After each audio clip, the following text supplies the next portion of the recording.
Going live. All right, I'm on the live. Oh, did you send me a link?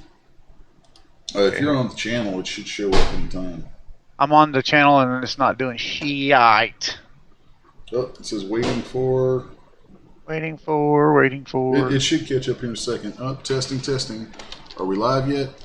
Okay, looks like we're live. Oh, by the way, do you have a cool splash screen set up? No, I don't. That's always cool for your thumbnails on your YouTube. You know, later on when it makes a video. Yeah, I'll go through and manually put a thumbnail up there. And everyone can hear this, by the way. Anybody who's watching, I mean, we just started this, so you're probably not catching this. But whatever. If you're on the rewatch, you'll catch this. Oh, does it show the early stuff on the rewatch? Yeah, it's not like it's on a time delay to stop or anything. So yeah, I hit go live, it's live. It's there. I have not got the live stream yet. Yeah, it's I'm monitoring it from another machine, so it is live there. Well, just throw that if you would throw that link into Facebook for me, because I'm monitoring on a second machine that I'm not connected to Skype with you. You heard that, folks? That's Brent. We're professionals here. Oh, it's Brent. I'm Disciple 3D. This is what I do.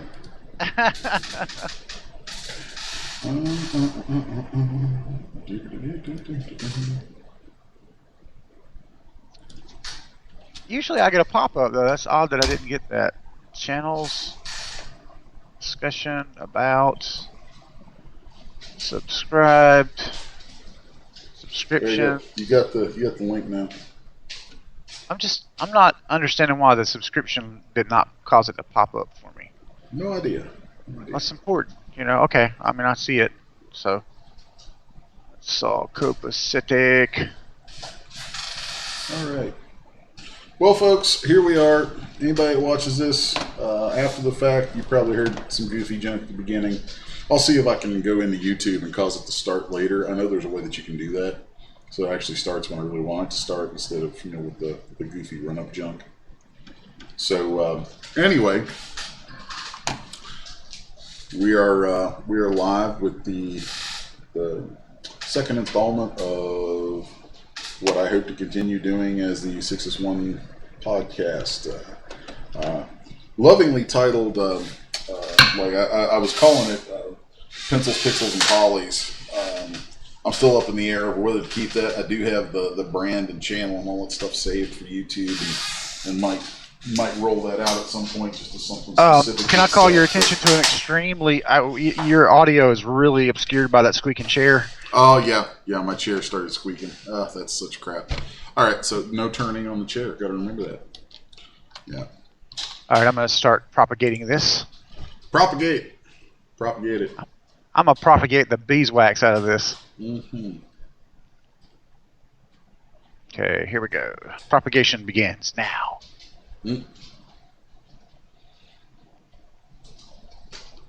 Alrighty. So... Alright, so I've had this character on screen for the last few minutes here as this gets started. Actually in the process of wrapping this up. God, this project has been going forever, and I actually think I want to talk about a little bit about it for once publicly. I've been very hush-hush about it for a long time. Only a couple folks have known about it, but I've been working on a series of kits that are kind of my interpretation of some Wizard of Oz themed stuff. And I was just working on doing the final thumbnails for the Winkie Soldier Kid, and very, very happy with the way this guy's come out.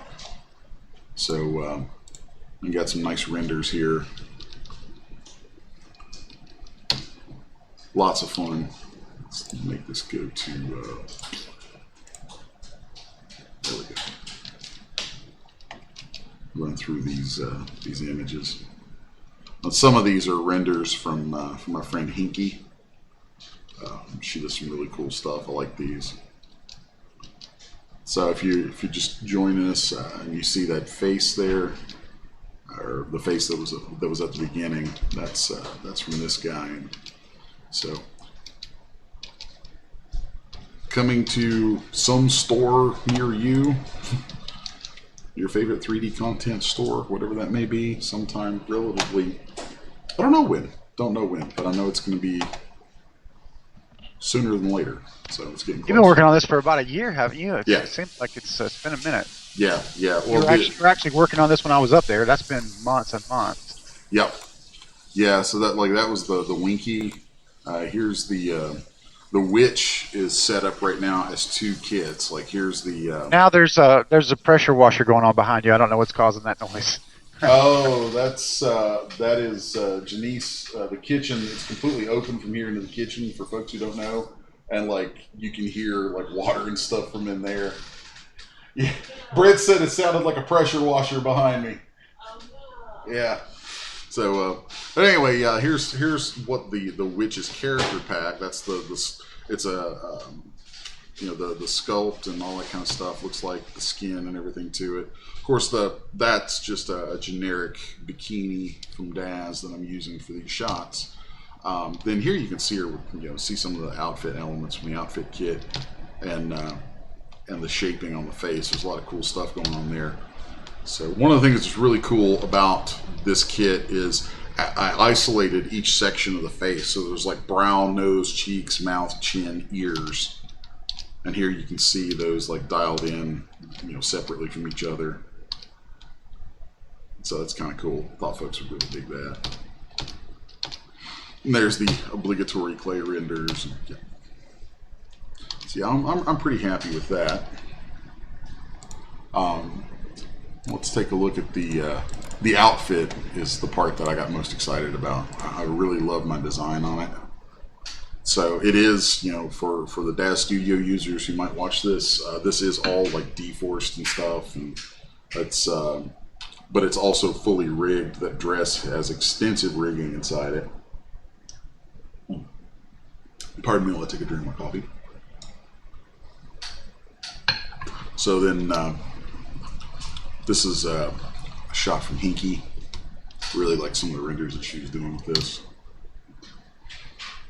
So, and then the broom is kind of neat. Like I wanted to do something that was a little more interesting than just a typical broom, but it can go to the shape of like a normal kind of old-fashioned broom shape. So it actually has some things the broom itself can do. I like that shot quite a bit.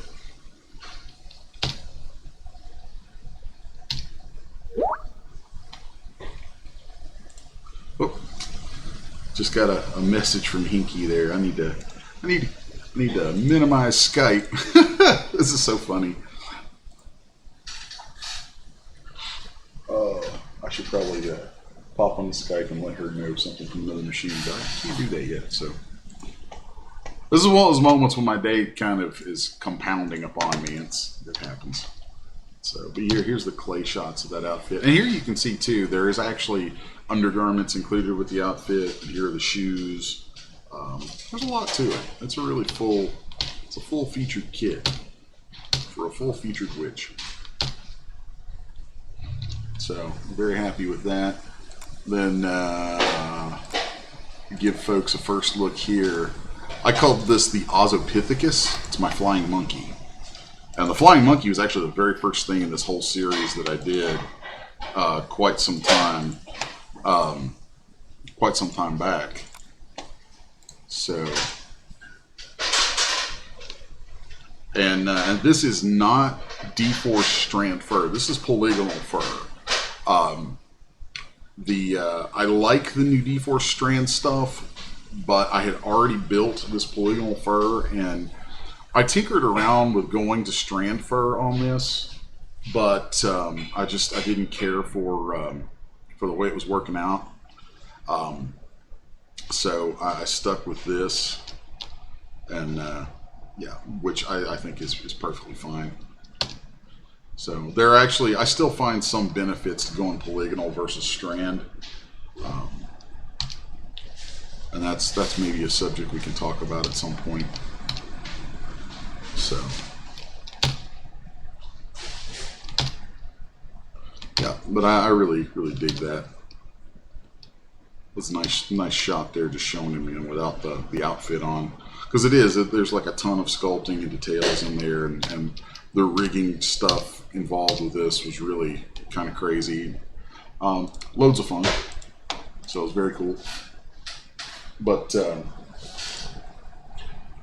so anyway, yeah, that's kind of what this guy is a part of. The Winkie Soldier is part of that whole thing. Just turn these back on. Come back out. So loads of nifty stuff going on there. So let me kick out this scene. And actually, I do want to save what's going on there.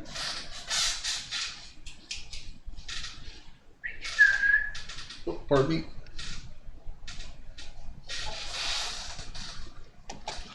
So, save that. And we'll fire this back up. And then let's go to... oh my God! I have people messaging me from like different angles. I may end up cutting today's stream a little bit short because it seems like out of nowhere I've got like a bunch of different stuff trying to hit all at once. Well, out of nowhere, I just propagated this link across a whole bunch of fan pages that I haven't done before. So you might want to not want to cut it too short. All right. So I don't feel like a jerk. You don't need my help with that. Oh. Hey, your boy Reggie just bought a bunch of Sixus1 tutorials, by the way. I thought I would let you know that. Reggie! Snatching up them tutorials, man. Very cool. Appreciate it. So let's go. Ah, here it is. Yeah, we're going to take a quick look at the second of the demon kits. That. So I knew that'd make you happy.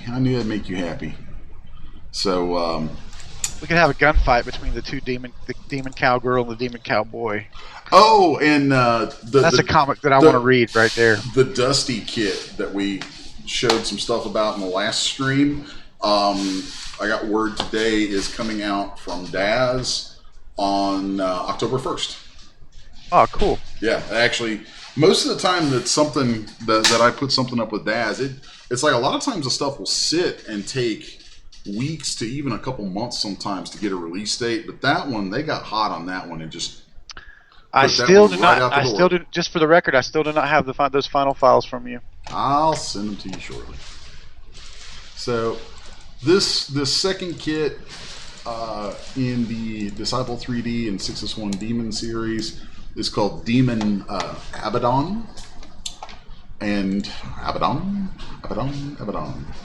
That's a crazy name. Always like that one. So and it literally though it's the brother to the Israfel demon, and it's very much the same sort of feature set. And I've got some pretty nifty techniques where I'm actually able to move. I shouldn't say move. It's kind of transferring sculpt and texture from the female to the male, or vice versa. It's not an automated system by any stretch. I've tried different automated methods people have put out for that, and I've yet to find one that meets my standards. I just have yet to do it. It's not. There's too many nuances in a good character sculpt that need to be addressed on an individual basis for it to be something that could be transferred generically through straight scripting. So, that's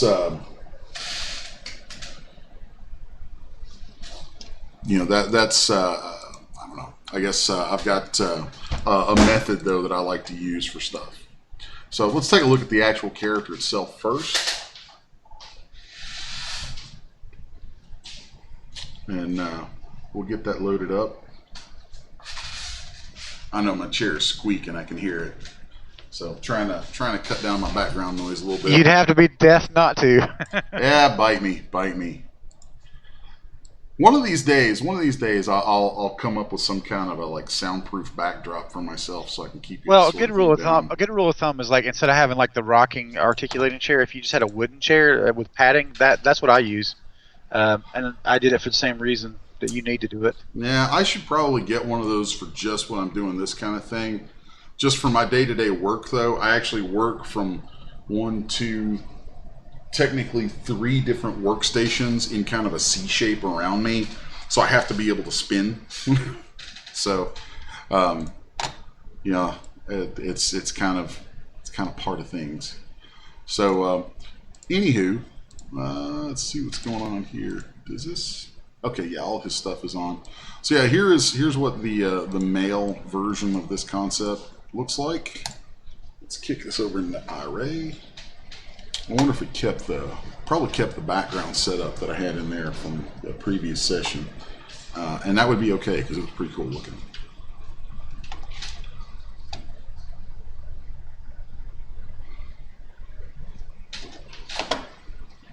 So,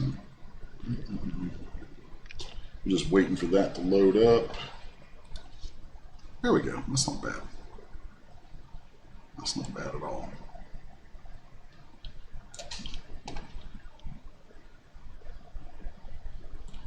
So this is another of the awesome HDRI domes that you can find from HDR Haven.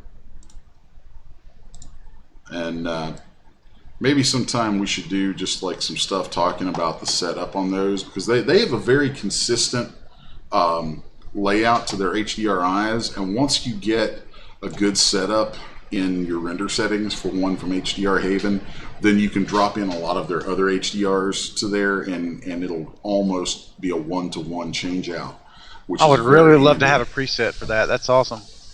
Yeah, it's really, really handy. One of those things that every once in a while, I'll decide I need some new backdrops and lighting and all that.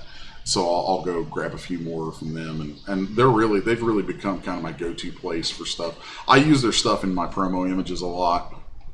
So, and just like with the female, this guy has. See, I might need to turn his resolution down just to make it run a little faster. No, it's not too bad. So, yeah, this guy has the same. Same feature set, exactly the same feature set as the female. So like one of the things that I really enjoyed most about the female was how we had that secondary set of teeth in there. So if we go into the head on him, let's go to mouth and open that up. You can see those are in there. And then if we go down to the lips, and let's do closed bare teeth, peel those back, you get the same sort of thing.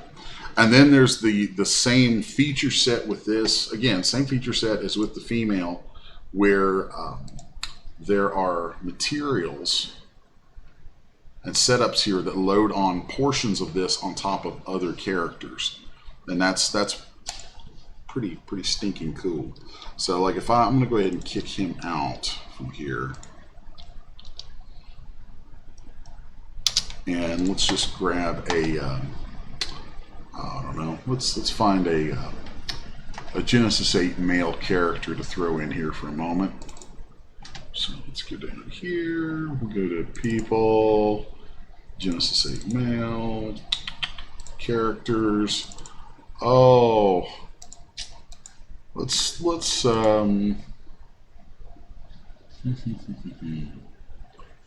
do Darius. Okay. So we're going to load up Darius, just straight generic load in. And then once he loads up, okay. Let's, I want to grab some kind of generic clothing to throw on him. So, Genesis 8 male, anatomy, characters. Oh, let's see. Not clothing. I wonder if I have anything in my connect stuff up here. Because, let's see. Let's just give this a moment. Male clothing. Now I don't keep very much stuff loaded. Because you make your own stuff. Yeah, because I make my own. So, yeah, I make my own. So I'm just going to throw some shorts on him here just so I can zoom out and not be weird for anyone. Keep this relatively safe for work. So, basic wear boxers. Alright, dude. Load them. There we go. So, there he is. Boxers in all their glory. And let's really make this chug. All of this is going to improve very, very soon because I'm pricing new machines now and looking at really working out the specs on what I want so a new machine is definitely my future. That's going to make a massive improvement to moments like this. I do not foresee anything less than a new 2080 Super, maybe a 2080 Ti. I don't know, but that needs to happen because this stuff is too much of my living, and it's just the slowness of this is starting to get to me. So now let's go down to our character or our stuff for this kit. Where we go? Israel? No, not Israel. Abaddon.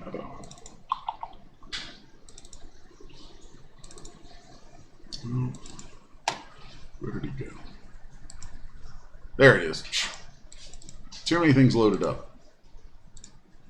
Okay, so now let's take let's apply a pose to him, and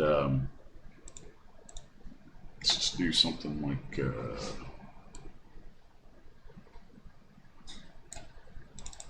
that.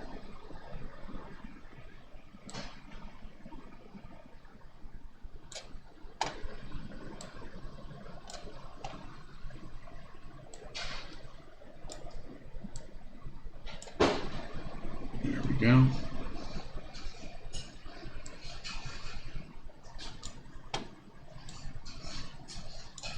And then let's come up here and superhero demon. Yeah. So, and just so we see the mouth and everything with it, let's go ahead and do. Let's throw the mouth open, and then with the lips, I'm gonna grab this one. Go there with it. Alright, so now let's add the head. So we'll do Demon Abaddon, add head 100%. So that should load that on and add the teeth. Looks like it did. And we'll give that a second to load everything into iRay. And there it is. So that adds that face, all that stuff on top of there. Select him again. Let's add the arms.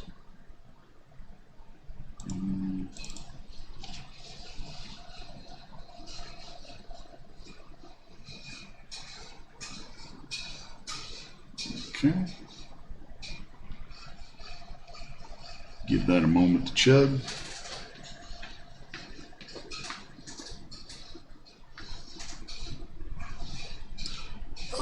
I do so hate waiting for that stuff to load up. There we go. Ah, very cool. Yeah. I kind of chose him because I thought the contrast between the gray skin of the demon kit and his tone would be a nice way to really see this stuff in action. I love those Jerry Dandridge-like fingers. Let's see. Let's add the legs on. Okay, legs.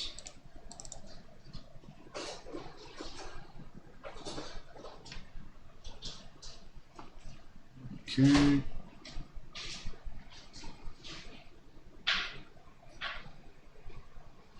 And then just because it's the only thing left, let's throw the torso on there.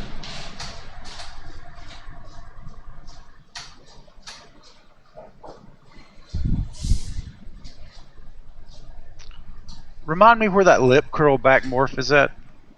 Well, it's not a morph. It's under pose controls. Pose controls. Yeah, because it actually is using the rigging inside the face instead of actual a sculpt. Is it on mouth or is it on head? You go to head, then mouth, then lips, and you'll find it down in there. So there it is, all that stacked on top of him. I'm really, really satisfied with that. I think it's very cool.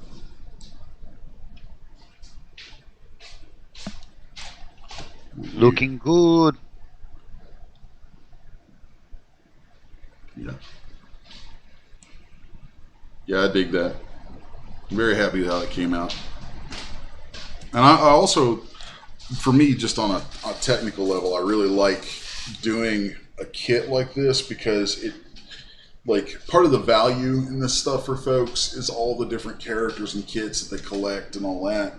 And, you know, what I'm doing with kits like this, it allows you to really, like, the mix and match capability of it is just built in from the get-go. You know, it's like you have a finished character there, but then you have this ability to just, you know, pull these elements of it that blend in over stuff. And, you know, it's something that, I mean, I don't know if there's other kits out there that do things like that, because I'm so busy with my own stuff that I don't notice what other people release. But just from talking to folks and what I have seen, I haven't seen anything else out there that tends to work this way. So, you know, I think that's kind of a nice value add for folks picking these kits up. Yeah, I think the whole hobby is about, you know, extensibility. I can buy this, you know, asset, and I can buy these poses, but like nobody's going to make the combination of the background and the scene and the setup and the lighting that I'm going to do. So therefore it's, you know, it's unique art. I think that's the whole appeal of it, really. That's definitely a big part of it for folks. And so one of the reasons that I've become, you know, over the last few years, so much more into Daz Studio than Poser is because Daz Studio, like Poser at its core, still does not have that kind of extensibility built into its own architecture. I mean, there are some band-aids that have been attempted with it through the years that are a great attempt, but, you know, the difference is Daz Studio was built from day one with this sort of thing in mind, and you know, that just allows, you know, it's just task driven. It's built for that task, and it does it really, really well. And as somebody who likes making, you know, this kind of content, and it's like, I enjoy making this kind of content. I can see where the market for this content wants extensibility. Daz Studio provides the architecture for the most extensibility, so it makes sense for me to make, you know, to work in that platform much more so. And these days I'm almost exclusively Daz Studio because of it. That's like the primary reason. And then the interesting kind of ripple effect that came downstream from that is, like, as Daz Studio built the software, or as Daz built the software that way, and that did address those needs of the, you know, the desires of the market, you know, that translated into success. That translated into financial success, and that financial success then allowed them to add things like iRay and the awesome cloth sim and all kinds of stuff inside there. That you know, so it's like, you know, it's like they listened to the people with that and made something that answered those needs, that turned into success, so then they could roll things into it that people didn't even know they wanted until they saw it, and that introduced more needs and answer those needs and keep going. It's this great cycle that, you know, has turned into something that is pretty awesome. I mean, the quality level of what we can get sitting here inside Daz Studio is so far beyond anything I ever imagined I'd be working with, you know, 20 years ago, starting with Poser.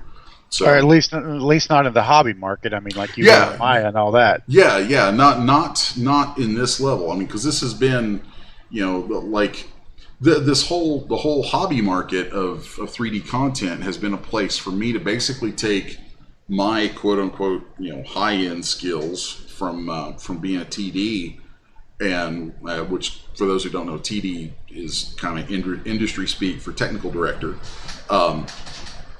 and being a TD and roll it out in such a way that it's like this.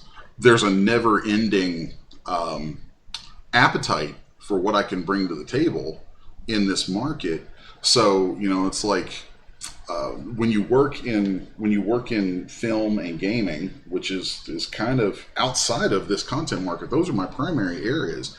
Those are things that you may not always be gainfully employed in, because most everything in those fields are project based. So you may get on a project that pays you great, but then for whatever reason, projects may not come in your door again for a year or two, or you may have an extended period out of work.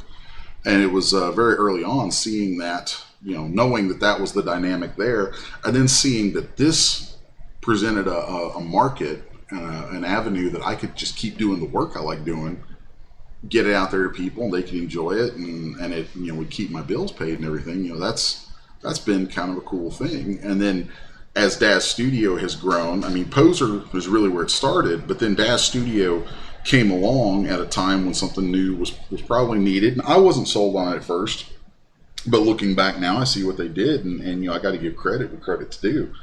They picked up, they looked at what was happening and what people responded to and what they wanted, made something that catered to that, and had enough of an extensible architecture that they could embrace newer technologies and then keep those features rolling into the future.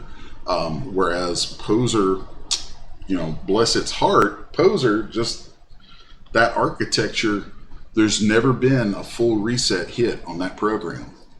The underlying architecture in that program hasn't really changed since probably 1995.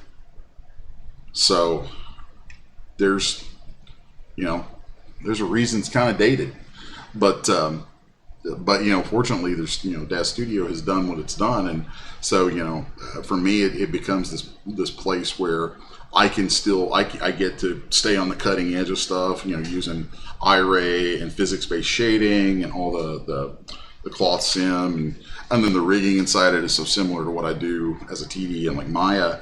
It's like I can work in Daz Studio, and it actually keeps my skills in those other places up to par, while knocking stuff out that folks will buy. And yeah, it's just cool. It's just really cool. Like I never really thought I'd go that route. I used to be so dedicated to Poser, but man, where this is at now, like just this sitting on my screen right now, 10, 15 years ago, I'd have been like, what? So yeah, Thanks for nutting in the chat is saying that they find the Daz interface unintuitive, and it's to me that's like, it's really funny because for years I used that as my same excuse not to kind of go on to full stream into Daz Studio, because I thought that Poser's interface was more intuitive, but now I feel exactly the opposite. Yeah. I feel that Daz's interface is way more intuitive. Yeah. Well, the funny thing about it is, like, if you look at my screen here, my UI for Daz Studio versus a virgin install of DS, it looks dramatically different, very, very different. But that goes to one of the things that I really like about the program. More customization. Yeah, is like you can customize the snot out of this program to the point where, you really make it your own. And then if you really dig deep and learn how to customize the program, like I was just talking with Winky earlier today, like like right here, you can go in and affect like such a granular level, even just defining key commands, which everybody who listens to me do any tutorials or whatever knows I am a key command junkie. I live and die by the key commands. They're a big part of what makes me able to work as quickly as I do. So you've got all the key commands there, the ability to do that, and then the UI, you can go in and tweak this UI out in all kinds of crazy ways. If you want, you can even get into scripting and add scripted elements to the UI, which is kind of nifty. There's here you can see, like, I never go over here to the libraries to load the Genesis figures and all that kind of stuff, because I've got them docked up here as UI actions. So, and I've got space right here where I can add more actions if I want. Just about anything you could do in the program can be turned into a script that can then become an action that you can dock as a button. It's just, the extensibility of that is insane. So Les, here's one for you from the chat. Patrick Tyner asked, as a persona reinventing themselves, what would be your suggestion for someone wanting to start the journey into being a 3D content maker? Starting that journey. First things first, go to renderosity.com and purchase both series of the Sixus1 Media tutorials. As shameless as that is, it's not entirely wrong because you learned some secrets for development inside of Daz Studio that doesn't require external programs that you have to buy. We actually put a lot into designing the tutorial series that's up there as something where you could get your start in the content market without having to do anything outside DS. That's actually the entire point of those, is to get somebody started as a content producing artist. Yeah, making money off of your hobby. I actually taught a series for a couple of years for CG Bytes that was all about. It was a weekly thing. Not unlike what I'm doing here, although this is going to be a little more freeform. It isn't always going to focus entirely on 3D. There's other stuff I want to talk about and plan to talk about today. But that whole series was me developing a methodology for how you could go from no experience to making at least some residual income on the side doing this stuff. And then we distill that down into the tutorials and stuff that are up at Renderosity, that series. But beyond that, if I had to just talk about it on the fly, I would say that first off, like somebody who's an absolute beginner, I feel like it's important to define what one means by beginner, because I get questions from people a lot of times who are like, oh, it's like the questions will range from folks who have never touched 3D in their lives, wouldn't know a polygon from a pixel from a poodle, so there's that level. Then there's people who have played around with Daz Studio and kind of want to get some idea, like, oh, how can I make some stuff like this? I know you can do it where I'm at. Some people kind of have that little spark there, but maybe aren't quite sure. And then there's other folks who consider themselves absolute beginners, but who have some 3D modeling experience. They know a little bit. Maybe they use any of the free programs that are out there. So there's a variety of. It's like the span of what is considered a quote unquote beginner is actually quite wide, is what I'm getting at. So where I would say your actual first step is figuring out where you fit in the course of that. If you are truly an absolute 100% beginner, never pushed a single polygon, never built anything in 3D or whatever, then there's a lot of resources out there. If you don't even own any software for modeling, my first, God, I kind of hate to say this because it does have a learning curve, although that's gotten better recently. My first stop would be Blender. So, Blender, I've talked about Blender off and on for years as a great option for people to get started, a great free option. The thing is, they just released Blender 2.8, and oh my God, is it incredible. Like, for the first time ever, Blender has for a long time been every bit as powerful as the big commercial packages that I normally use, like Maya. It's been as powerful, just way difficult user interface, very difficult to use. With 2.8, they have really addressed a lot of that stuff and made it just so much better. So, and I'm just applying poses here so that the screen isn't just completely static, so people don't sit there and go, well, there's nothing going on. Blender is really where I would tell people to start. in terms of 3D modeling and all that. And a lot of people, that's probably where they'll stay because it is just that capable. I mean, like I'm actually starting to find myself going to it from time to time where I normally would have gone to Maya. So and there is, if you go to blender.org or Google Blender Nation, you will find more learning resources for that than it's exhaustive. So right there is kind of like that. That's like the first big tidbit. It's like, go get Blender, go to these places and read this stuff, watch the videos. That alone is just incredible. There is a tutorial series, pretty amazing, on Blender called the Donut Tutorial. It's very famous. Oh yeah, with the sprinkles and stuff. Yeah. Yeah, pretty much walks you through how to make stuff in Blender. If you are interested, however, in the Sixus1 mentoring tutorial series, there's two. There's Series 1 and Series 2. If you're interested in making clothing, it does involve some ZBrush, so that's Series 1.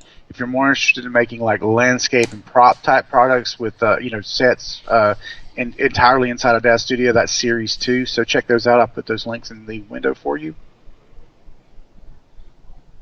Cool. I just glanced over at the chat where you're talking and saw Patrick mentioned Hexagon and some tutorials. Hexagon, I've seen a lot of folks do really well with Hexagon. I would recommend, like, Hexagon's decent, but I really would recommend checking out Maya. Just full stop, because it is pretty incredible. So while I'm talking, by the way, I fired up Manga Studio so I can come in here and do some fun stuff here in just a minute. Hey, real quick, last night I had a chance to get on the Oculus Rift and play with their native creation tool that lets you like model inside of 3D space. Wow, I am definitely going to be getting a Rift S, no doubt about it. That's cool. You can export what you make as OBJs, you know? Oh, nice. Yeah, I haven't gotten to play with 3D in VR just yet, but it's something that once I have a new machine, then I plan to get into that, and I'm looking forward to doing that inside the Unreal Engine, because the Unreal authoring environment has a full VR authoring system in it with sculpting and all kinds of crazy stuff, and I'm really hoping to start spending more time inside Unreal, in the months to come, because that's just. There's so much. I'm gonna message you here in a second on Skype. I'm gonna send you this little 3D mesh that I made in about 5 minutes. Inside of it's just my name, but like written like foam. You know what I mean? And it's super easy. Like the export tools that you would need are right there at your thumbs. Nice. I also think that the Oculus has a much more intuitive navigational system. It's like it tracks your index finger and your thumb, whereas with PlayStation, you're holding those lighted balls and it's strictly buttons. But it's pretty incredible. I also got to check out the Google Earth inside of that thing. Wow, insane! Now insane. I know, like for me, the one thing that will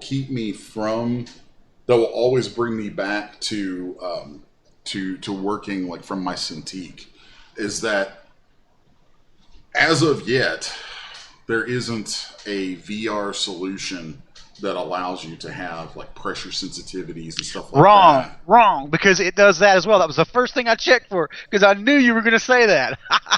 You have a little laser beam that you can sit there and just the more you press it, the deeper it cuts. I knew you would ask that. Yeah, but there's no way that you don't have a physical feedback on your hand from that though.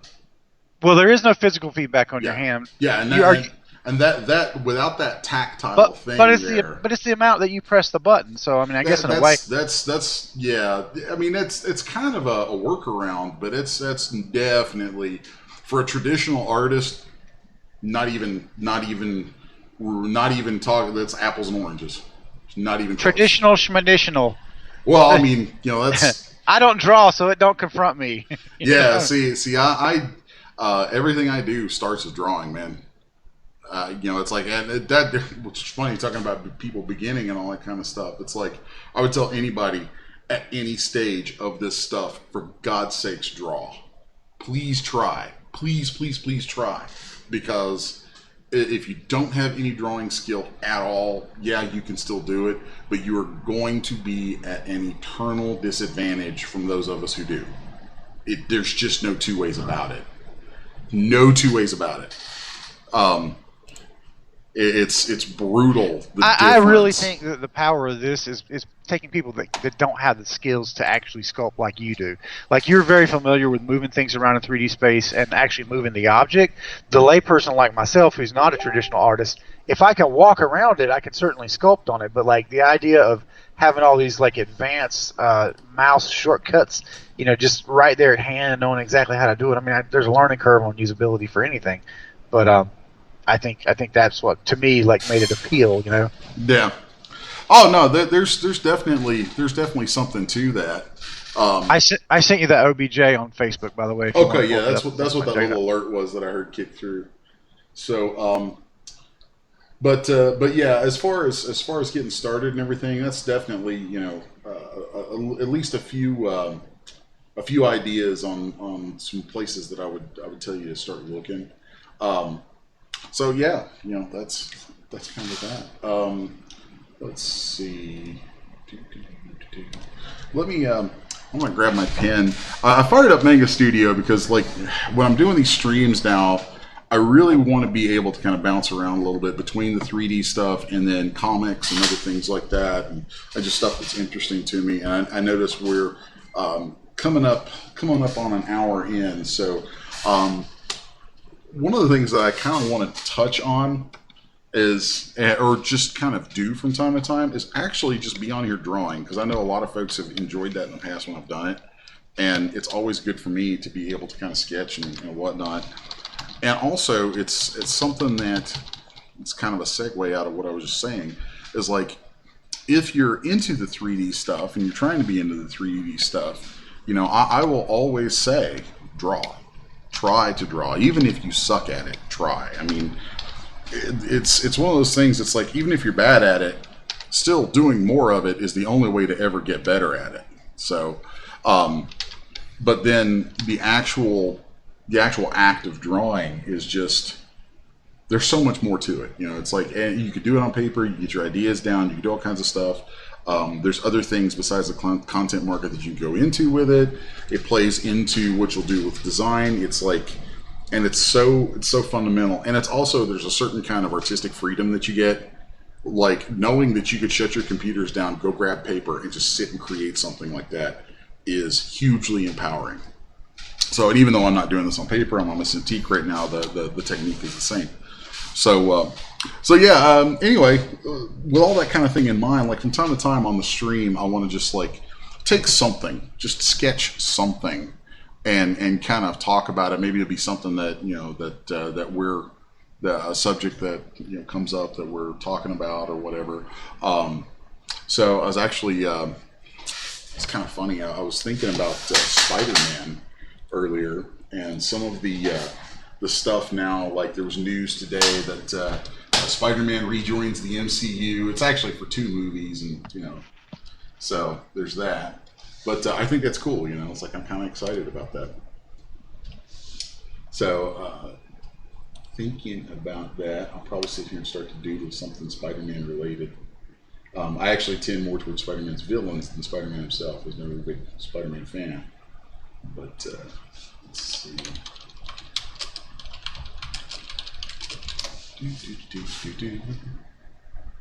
Yeah. So anyway,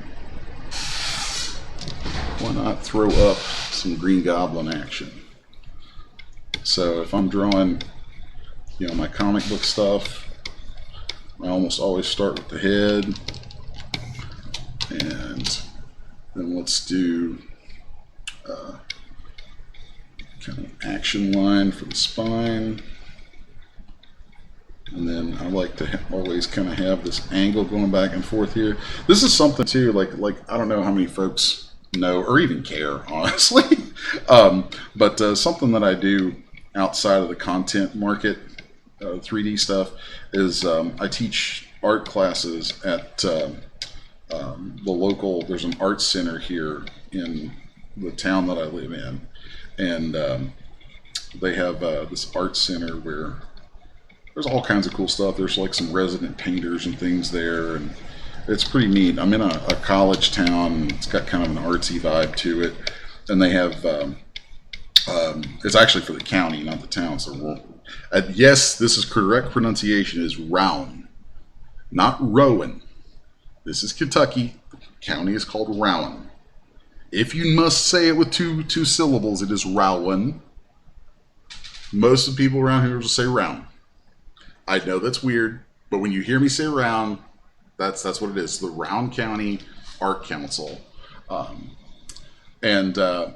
So a lot of the stuff, like when I'm drawing things here, I'm probably going to talk about things that are actually taken from the methodology that I use for teaching there. So, here we've started off with a head, and then I have kind of an eye line and center line of the face defined, and then I'm going to have this running at odds with the body. We've got the shoulders going this way and the hips going this way, and you'll see that these create these lines. I call them lines of compression. They're opposing angles.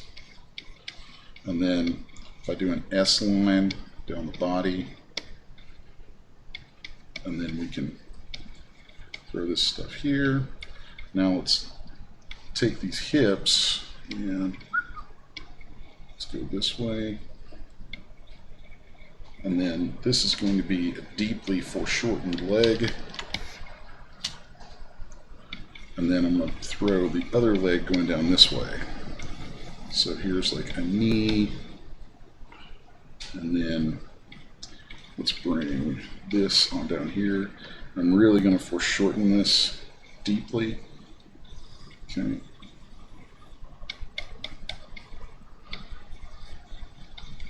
Here we go. And so then let me zoom out a little bit here. Now you notice I'm not really worrying too much about proportions because I am throwing so much crazy, crazy movement into it. Okay, so here we go with this. That's going to go there. Then I want to take this down here.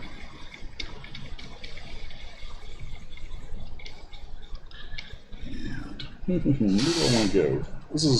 We're doing something Green Goblin-y, so let's put the head of his little flight thing somewhere way up here, and then big wing there, and then small wing stretching off behind it there. And I think I'm gonna grab my eraser and tweak that out a little bit. Let's make this a little more off to the side. There we go. And then we'll come here and here. We'll think about that foot going there. So there you can see just what we have going on here defines kind of the spatial difference between these. I kind of dig that. So, and then there's that kind of stylized weird head shape that's at the front of his glider.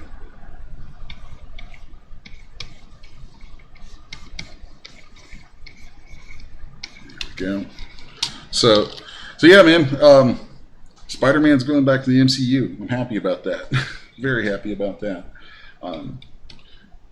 While I'm on the subject of comics, let's see. This past weekend was at the Cincy Comic Expo, my former hometown, Cincinnati, and that was super cool. I was there with my publisher, SourcePoint Press, and hanging out with those guys a little bit, seeing what kind of books and things they have there. And there's what was it?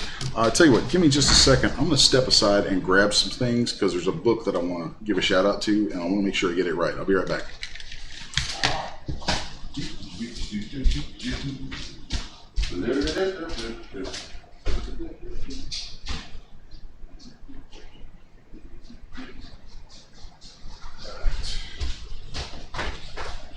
All right. here we go. Here we go. So let's see. Yep, you can hear my chair when I sit back down in it. So yeah, there was a book called Wretched Things that is really pretty slick. Yeah, it's what's a good way to describe this? It's got kind of an Animal Farm, like if you've ever read Animal Farm, it's got kind of an Animal Farm sort of feeling.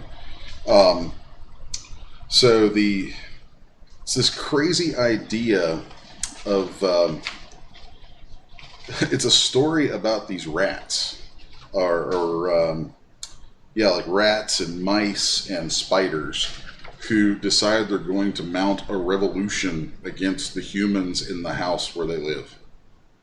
And it just sounds really, really crazy, but the art inside it is incredible, and the writing is really top notch. And that's created by Devin Wong and Ken Perry. So it's Wretched Things at Source Point Press, and might even. I'll try to post a couple of links to this stuff in a little bit. There's another book that I picked up called Messed, M-E-S-S-E-D, that is from, who is this? Creative Muscle Productions. Who's the guy on this? Let's see. J.B. Callaghan was the writer and artist. Dylan Spieg. Really strange comic. The whole thing takes place inside a sewer. And it's kind of a strangely post-apocalyptic sewer scenario with like talking alligators and weird mushrooms and just crazy trippy stuff. Interesting book. So there was those two books, and the other book that I want to mention that I'm only about halfway through reading it, but it's pretty amazing, is Klaus, K-L-A-U-S. And of course this is from like heavy hitters. This thing was like a Will Eisner nominee. Klaus from Grant Morrison and Dan Mora. It's like a badass origin story for Santa Claus, and like he's wicked, man. He's so great. Yeah. So one of these days, and for those who don't know, like Brent, I know like you're more into the movie side of things and not so much the comics. One of these days, we're going to get you into the comics because there's so many of these comics. It's just like the ideas and stuff in them are just like, oh my god, dude, you would love this. So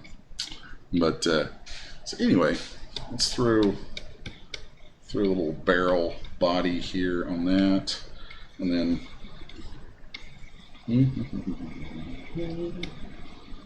we go. There's that. And I think I want to make his head a little larger up there. Kind of work all this out. So, and if you're watching this and you use Manga Studio, you're curious about Manga Studio, it's actually Clip Studio Paint these days, but yeah, same difference. I have this tendency inside here to work kind of darkly with this set to blue because it reminds me of my non-photo blue pencils from drawing comics the old-fashioned way. So let's see, where do I want to go with this? Let's go here and here, and then let's do the other one right here. There we go. I don't really care for that. Let's come back here and we will here. So I don't know. I'm trying to decide which direction I want to take his arms in. Let's go think about this one for a minute. Okay, so here. There we go. It's funny, this actually relates to some of the 3D stuff in that many moons ago I did a PDF tutorial on posing, and in it I talked about how if you take the time to draw, you know, it's like being able to work out poses and stuff on paper is really handy for helping the way you'll think about it in 3D. So like here you can see I'm kind of drawing these very three-dimensional sorts of tubes, and that really feeds into, you know, how that all works. So there's this. And then we want here, here, here. And the other one's going to go there. Now, of course, you know, he carries these pumpkins in here, which since it is coming up on the Halloween season, that's actually kind of appropriate. So there's that. And then let's go. Really not liking where I'm leaning towards right here. This really needs to have some stuff going on. You still with me, Brent? Have I put you to sleep yet?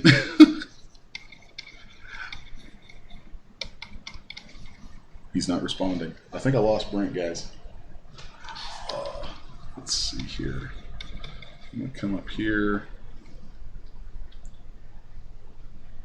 Now, let's make that arm go back. There we go. There we go.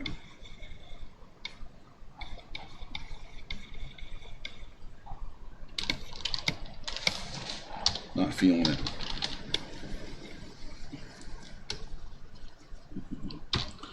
Alright. Trying not to go too god-awful quiet on this.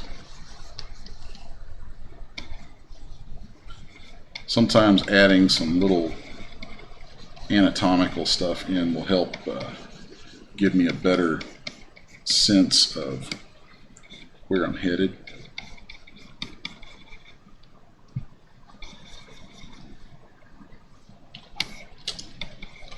Let's take this arm up. Maybe do something like this with it. There we go. 1, 2. Let's see, let's go. 1, 2, 3, 4. No. So, 1,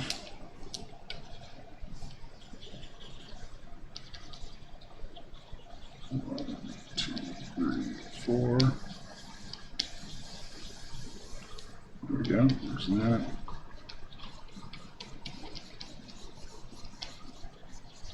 Now we can, yeah, there we go. That's better.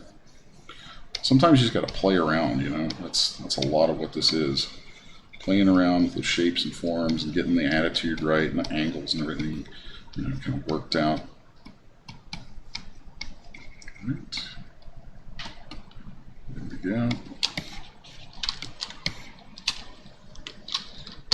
Now, obviously, something you can't do on paper that you can do right here that I really is one of the things I love about working digital is then I can, you know, come back through and take my sketch. Or, I mean, if you sketch on a different page and you know, maybe light box it, you could do a similar thing. So it's not really a cheat. It's just a different way of doing the same sort of thing. So.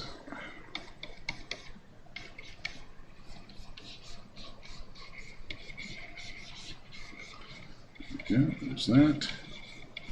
Yeah, I am thinking we definitely lost that by now.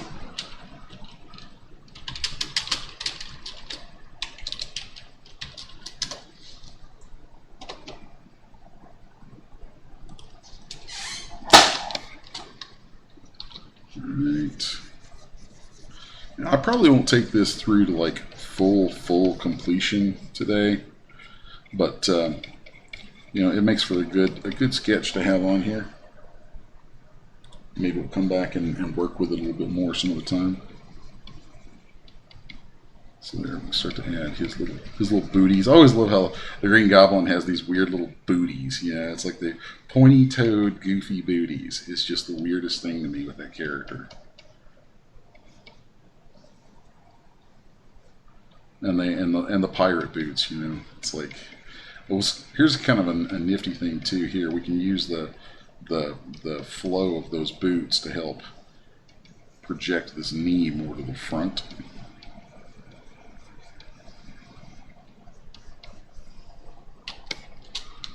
And he has his crazy shorts.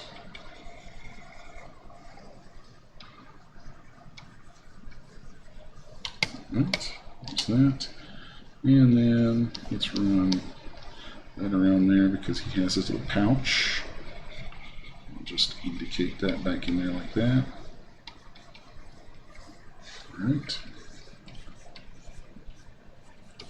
And then I'm going to add in some anatomical stuff here so I can really build up the forms a bit more.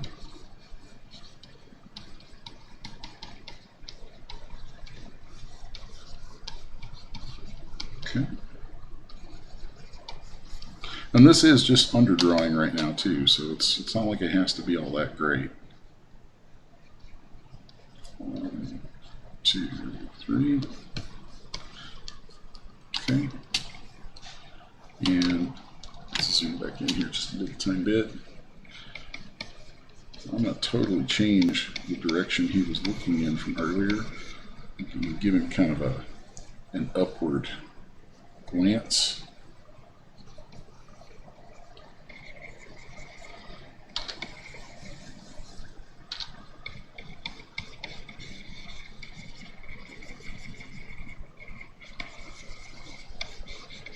There we go.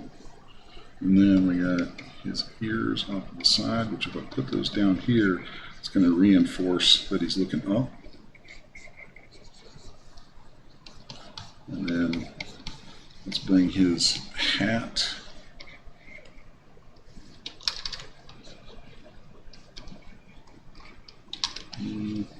Tempted.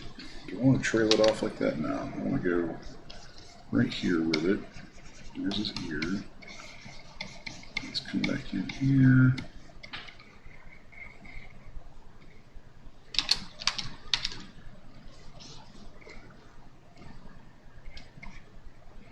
And there we go. Kind of dig that, where that's headed. Lets me know where I'm going. So now, and these are supposed to be pumpkins, so let's give that some curvature. Here we go.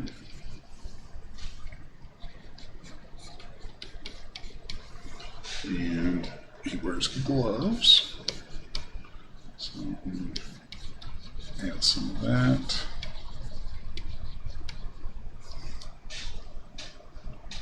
Let's take a little bit of the stream here. Let's see.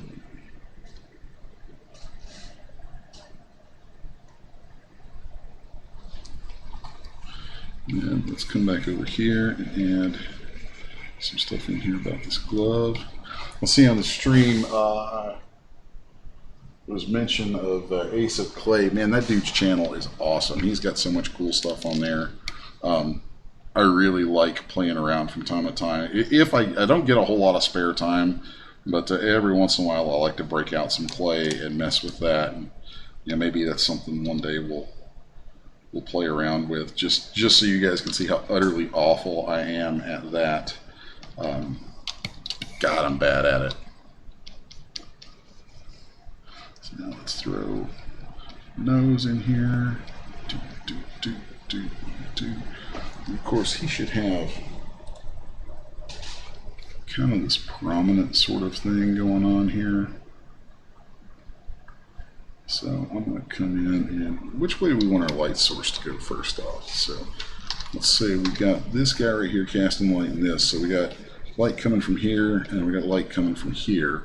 So that means our shadows are going to tend towards this direction. So let's come here and we'll just do that so that I kind of know where I'm headed. And then right there. There. Oh, looks like Brent's on his way back. He had to step aside for a minute. So, all right. So now let's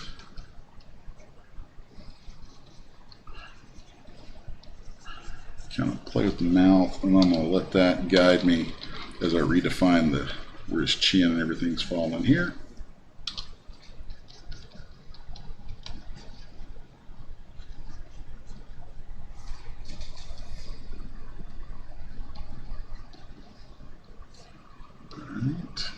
Again.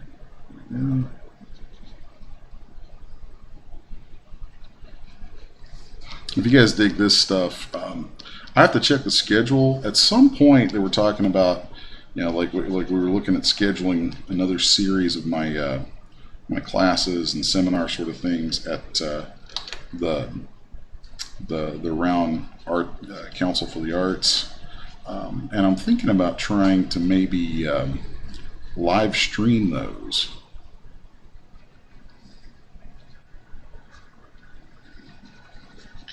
That would be cool. That's what I was thinking. So here you can see as I'm drawing this too, like I'm really keeping those light sources in mind. So there we go, there we go.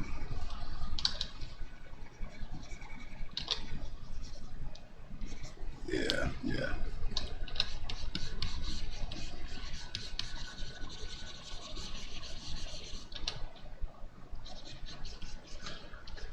Yeah.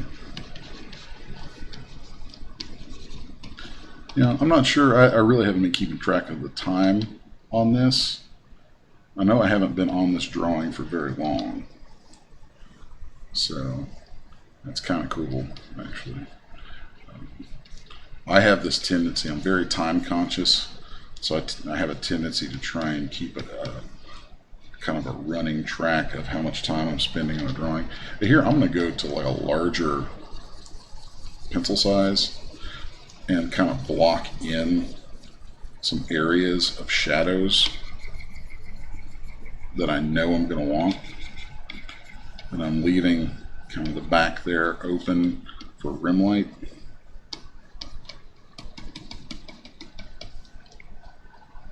So then he has kind of a little bit of a collar sometimes right there. And then let's just put it here. Okay. And then a little bit of shadow right there. These fingers are definitely going to fall kind of in some deep shadow, as is the back of the hand, because this is a light source coming right here. So let's grab some of that. Right here. There we go. So it really starts taking shape, you know, more than ever when you start getting those light sources locked in. That's so important, you know. So there's that. Then let's come in here, really start to knock this back into the distance like that.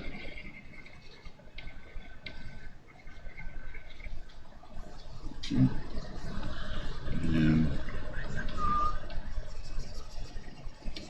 something like that. Here I'm just kind of working my way around, you know, what I know of the anatomy. Open that back up so it feels more connected. There we go. I like taking kind of a painterly approach with penciling. And that's something that I feel has come into my own style and approach to working since going digital a long time ago with Mega Studio.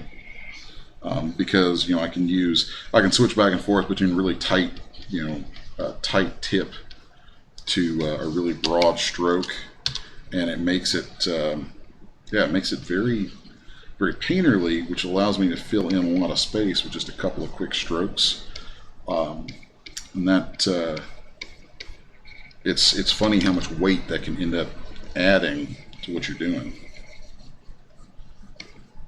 You know, like right here, where I can just come in and splash these sorts of things in is really kind of cool. I noticed when I started, like whenever I go back to drawing on paper, after having worked this way for so long, it makes a huge difference. Like I don't really keep a pencil very sharp anymore. I like using, like I'll use kind of the broad flat that wears down, and then I'll switch over to where that kind of creates a chisel. I'll switch over and use the edge of that if I need something sharp. So like while I'm drawing on paper, I very rarely have to sharpen a pencil because I'm actually using the dull flat of it quite a bit. It's kind of neat. Right. And let's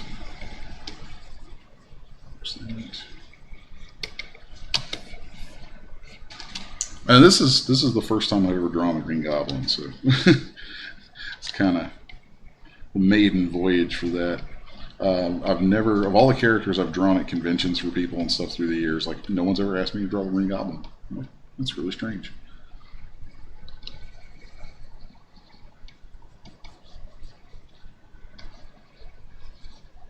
But it was on my mind because we were talking about SpiderMan, MCU stuff, all that crazy junk, and I'm really curious to see. It's like you cannot have Spider-Man and not eventually do the Green Goblin. I don't care if it's been done before. I don't care. The Green Goblin is to Spider-Man what the Joker is to Batman, and that needs to happen. It needs to happen badly.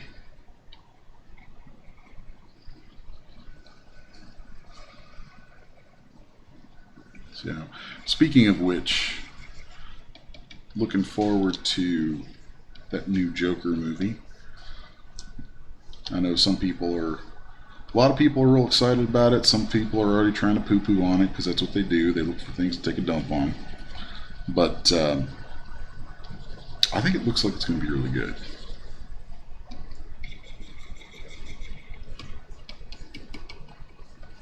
And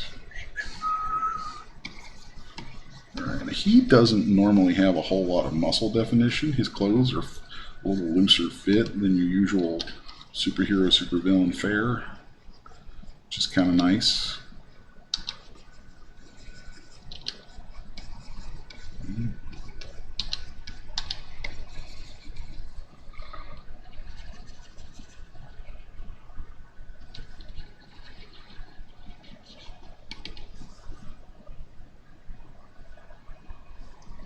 There we go.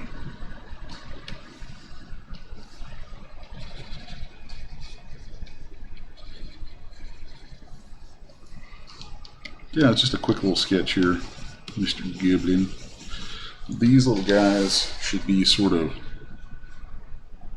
Halloween-y, jack-o'-lantern-y sort of shaped.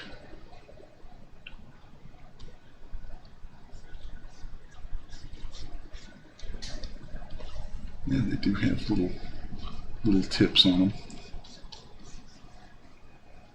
And oftentimes we'll also have like smoke coming out of them. There we go. You still with me there, Brent? Heard you a minute ago, but I think Brent might have wandered off again. You thinking correctly. So here we go.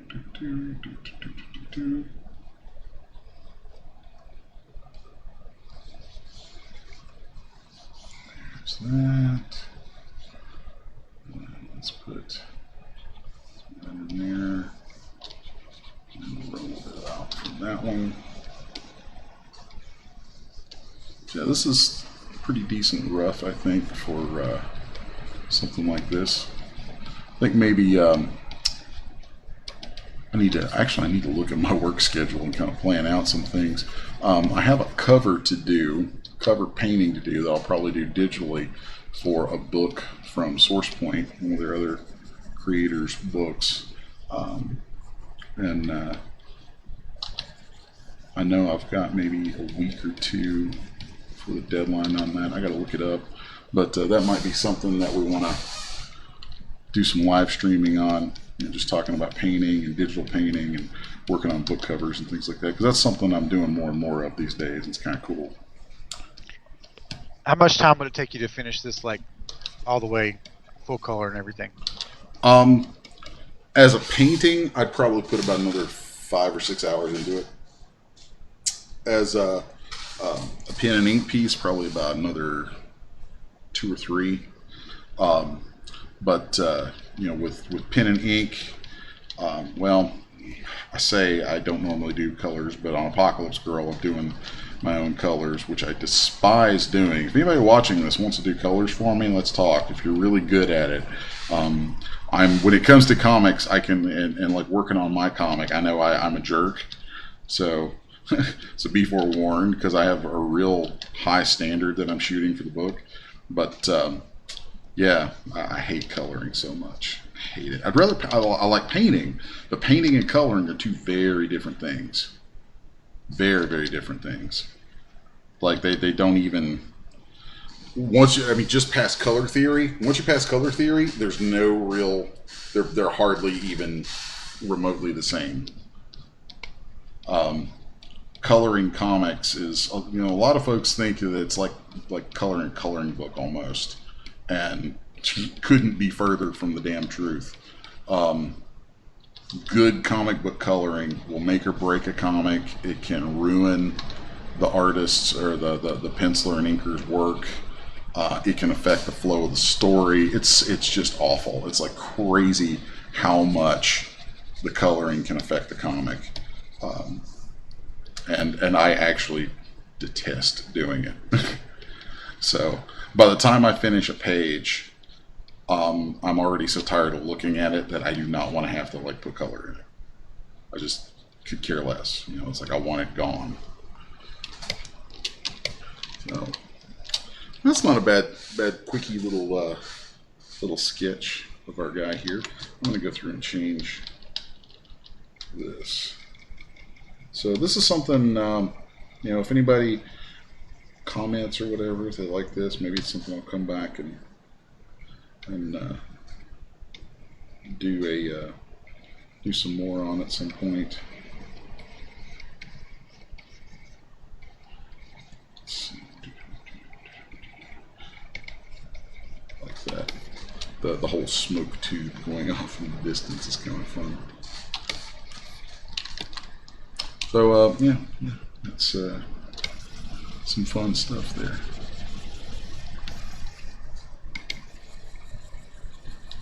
Just kind of knock some of that out.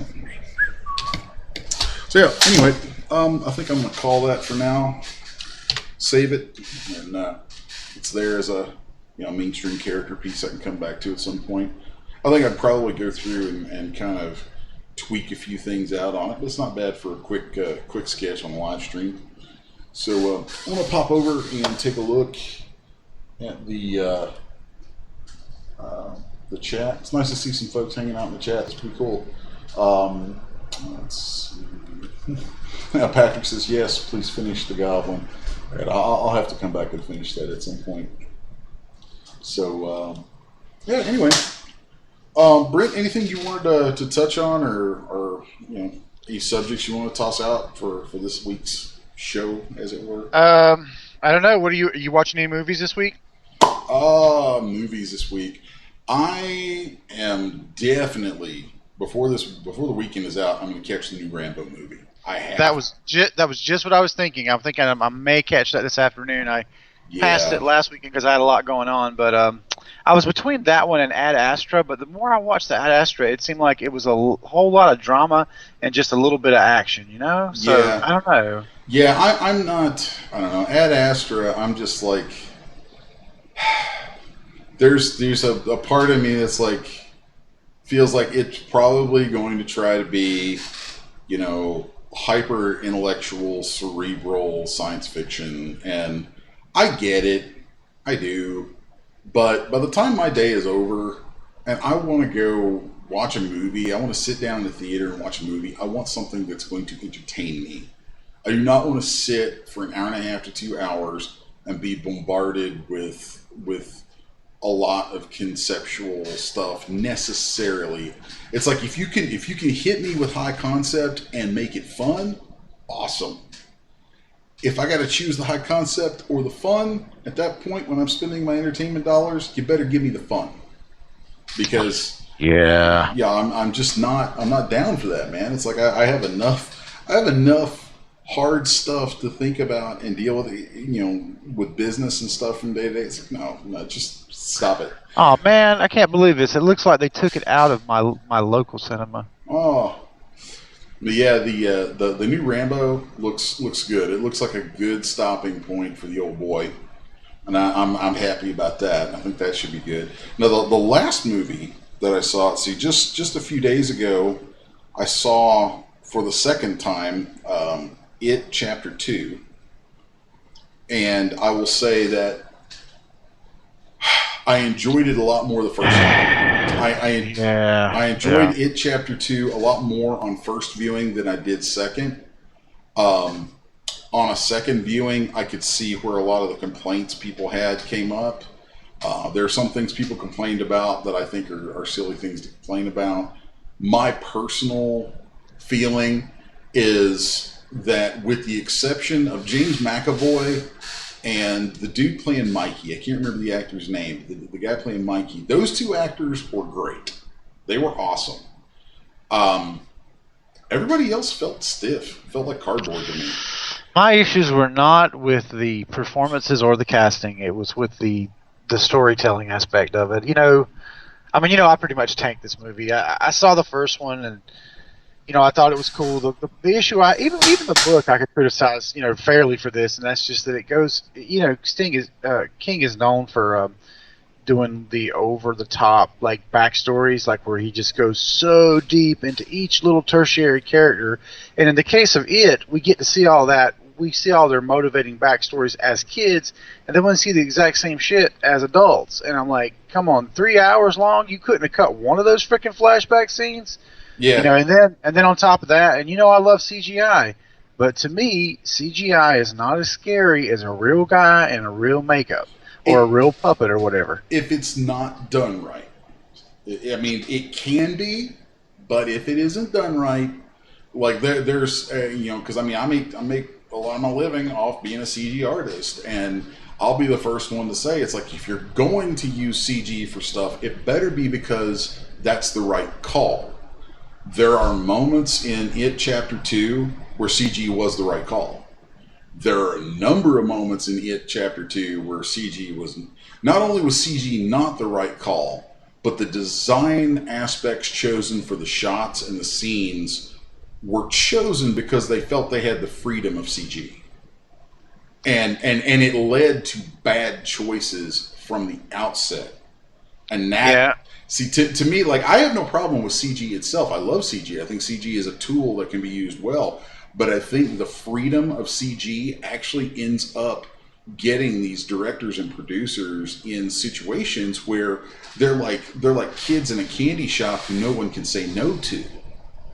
And they get some harebrained idea that they run with, and no one's willing to say no to them because, well, can it be done? Yeah, it can be done. So let's do it. That's not always the way, and especially in horror, familiarity is important. The more familiar things feel, the more horrifying it is when they go off the rails.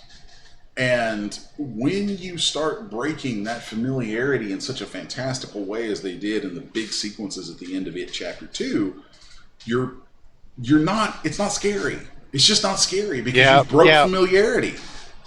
The whole movie just fatigued me. Like, I was like waiting for it to end so much earlier. Yeah, the second time around, I kind of felt that. The first time around, I kept hoping for something, I kept hoping. And it was like, okay, this was pretty good. Now I'm very character driven in what I enjoy. I want to see good characters and I want to see them played well. And I really enjoyed It Chapter 1 quite a bit.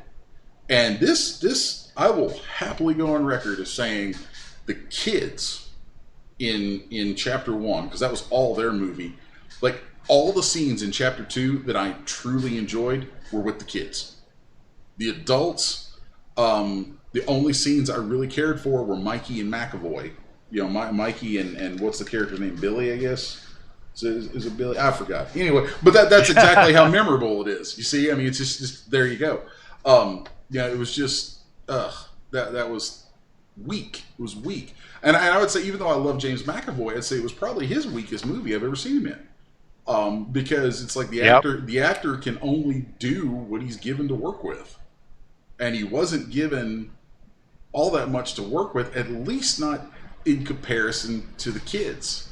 Like you could take It Chapter 1 and It Chapter 2, take take both of those movies as we have them, and cut them together into one 2-hour movie. that would probably take the best parts of what the adults did and lose so much great stuff from the kids, but it would strip it all down and put it together into something super tight that actually works well. Instead, it's egregious and it's just over the top and it's too much. It did not need to be 2 movies. It definitely didn't need to be 2 movies. I mean, I love Tim Curry in the old TV show, but that didn't need to be a week-long TV show. All of that is Stephen King ego stroking. You know, that's studios stroking Stephen King's ego by making this as big and over the top as they can when it doesn't need to be. I mean, at its core, it is not a complicated story. So, you know, that right there means it has problems going in.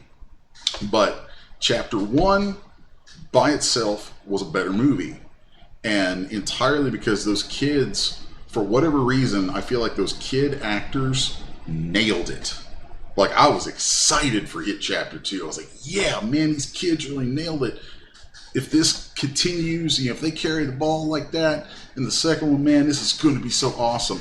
And I came away from the first time, I was like, well, I liked it. Wasn't as good as it could have been. Second time I watched it, I came away from it, I was like, no, it was just not. It's like, man, they dropped the ball. They got handed. You know, it's like you guys, these kids took it to the end zone, man. They were there. You had the touchdown. You could have spiked this baby, and instead, you guys just started running sideways, back and forth across the field. You didn't take it home. Why didn't you take it home? It made me mad. It really did. Second time around, it made me mad. Weak. It was just weak. Yeah. Like, I feel like, if anything, the real value of that second movie, Into the Future, is like a case study in how not to screw up a movie. It's like please, people, take note of this, of its problems, and don't repeat them.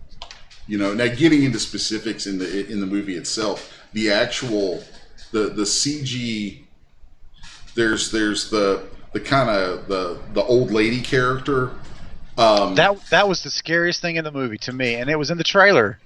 I didn't like the old lady character that much. Ooh, I thought she was scary. I didn't. I thought she looked stupid.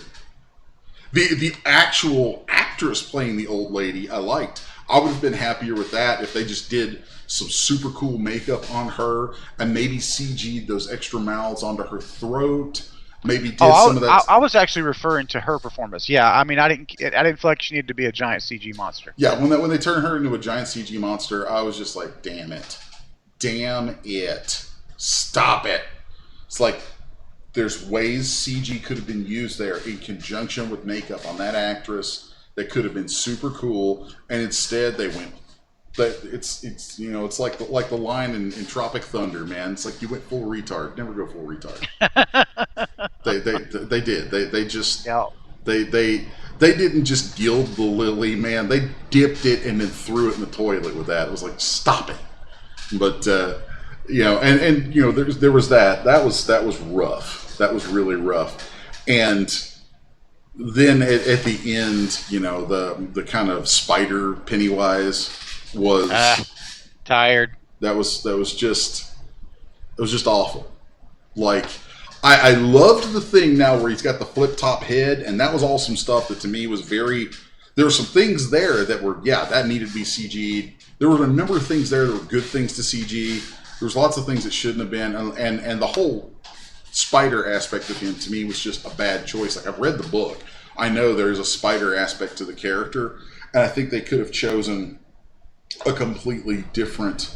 Like, they didn't need to keep the clown elements on the spider as they went into that. I'm like, that's the dumbest design choice you guys could make right here. That's not scary. That's stupid. Stupid, right. It's just dumb. Like, there is no way to make that scary. You know, it's like there was some jump scare type moments with it in those scenes. There was a couple times where it's like, oh yeah, there it is. You know, but it's like, I mean, it felt like a video game boss fight at best. Oh look, a boo scare. Yeah, it was a video game boss fight, and that was just like, man, really, you can't do better than that. You know, it's like, I don't have a controller in my hand, so this is not cool. But yeah, oh yeah, it was bad enough second time around that I could sit and complain about it for a while. Now, and here's what's really funny too, right? Is just a week or two before seeing it, Chapter 2, the first time, I saw Scary Movies to Tell in the Dark, or Scary Stories to Tell in the Dark. If you haven't seen that, you need to go see that. I watched it. I loved it. I thought that had good choices. It used some CG, used it well, used it right, used it was appropriate. And it's so funny because there's actually a lot of there's a lot of similarities between that and it. Lots of similarities. And like going in to see it, Chapter 2, the whole time I thought, I was like, I'd kind of rather watch scary stories again. Because I enjoyed it so much more, and it felt so much more, I don't know, it felt more original. It was just so much about it was just well done. And I think part of that too is it didn't have it didn't have the name attached to it. It didn't have the Stephen King name attached to it. And so there's something that has a name like that attached to it has the immediate pratfall of, we know it's going to sell and we can get away with whatever because this is whose it is. Something like Scary Stories, smaller budget, not as well-known names, no big name like Stephen King attached to it. So it has to stand on its own merit. It can't rely for sales on any kind of gimmick like that. And I feel like that absolutely, there's pressure that comes with that, and that's a good pressure, you know? I mean, it goes back to, for me, being a huge Star Wars nut. I love everything Star Wars. Star Wars can do no wrong for me. I'm one of those people to a certain degree. All that said, inside those parameters, there are highs and lows. And for me, the lowest point was always Star Wars Episode 1. Always will be Episode 1. And the reason relates exactly to the same thing with it, is that, you know, George Lucas was the name that no one can say no to that name. So he gets whatever he wants. No one edits him. There's no pressure like that, you know. And this, to me, comparing It Chapter 2 and Scary Stories is a great exercise in exactly that. You have two very similar movies. One has all the budget, has all the name, all the marketing, all the hype, all that kind of stuff, and it falls completely flat.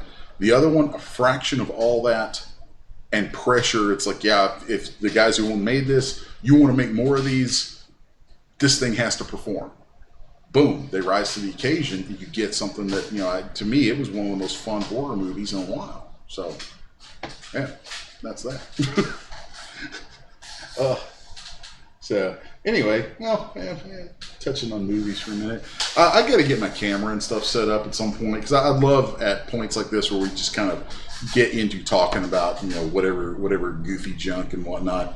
If we can switch off the cameras and actually be people on screen instead of just, you know, leaving it sitting on my artwork or whatever. But this is fledgling stuff. You know, we're just kind of getting the ball rolling. So whatever, you know, what ifs, no big deal. So anyway, I guess unless you got anything you want to toss out, anything else you want to toss out, man, I'm gonna call it a wrap on this one, and you know, bid adieu to the folks in the chat, and you know, we'll come back same time, same channel next week. Right on. Cool. All right, folks. So we're gonna bring this to a close. We'll see you guys. You folks who are hanging out with us, want to come and hang out again next week, same time, 2 p.m. roughly. You know, this is something. It may vary by a few minutes from time to time, but yeah, around 2 p.m. on Fridays. We're going to keep doing these, and you know, if you folks have topics and things that you'd like to have talked about that relate to, you know, like CG art, Daz Studio content, you know, any of the different softwares or whatever that play into 3D and CG and all that kind of stuff, or if you're interested in comics, because comics is kind of the other big sphere that I tend to work in. Or just any other kind of stuff that relates to all the goofy junk that I'm into, you know, that Brent and I get into with, good Lord, there's a ton of it. Then by all means, you know, pop some comments or questions or whatever down the comments section there, and you know, remember to hit the little subscribe thing, and make sure you hit the bell next to it so you can get notifications. I'm planning to pop on every once in a while and do some quick little clips and share little moments during the workday from time to time. Just start kind of being a little more active like that. So if you guys hit the subscribe thing and follow, hit the little bell there, you get notifications of that kind of thing when it happens. Kind of groovy. So all that said, I'm Les L. Garner, that I sign all my stuff as. It's the Sixus1 channel. Sixus1's been my studio name forever and a day. So, I'm on here with Brent Bowers, aka Graybro / Disciple 3D in the 3D content community. So, we're going to say goodbye, folks, and we'll catch you next week. Adios. All right, folks. And we are out. Wait. There we go. Oh, I'm still getting used to doing